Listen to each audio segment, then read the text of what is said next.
มื้อหนึ่งอากาศแจ่มใสอบอุ่นและฝนก็ตกเฮ็ดให้ต้นไม้พืชพันธุ์เกิดดอกออกผลเป็นอาหารของสัตว์และแมงไม้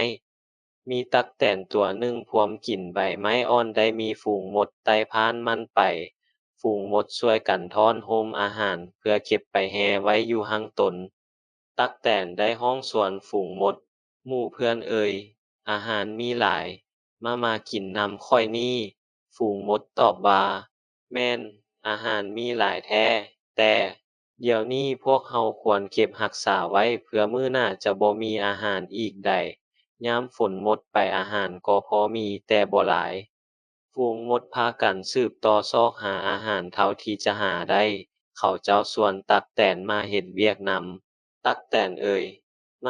าเฮ็ดเวียกนำพวกเรา แต่ว่าตั๊กแตนขี้คร้านบ่เฮ็ดเวียก หลายเดือนต่อมาอากาศหนาวก็มาถึง เฮ็ดให้อาหารบ่มีแล้ว บัดนี้ตั๊กแตนทั้งหนาวและหิว เพราะบ่มีเรือนให้อาศัยและบ่มีอาหารกินเลยย้อนว่ามันบ่สร้างเรือน บ่ซอกหาอาหารเก็บไว้ มันจึงไปหาฝูงมดเพื่อขออาหาร ฝูงมดตอบว่าออกไป ออกไป พวกเราบ่มีอาหารให้เจ้า เจ้าควรทอนอาหารไว้ในตอนที่มีอาหารหลาย สุดท้ายตั๊กแตนก็ทนความหนาวบ่ไหวและตายในที่สุด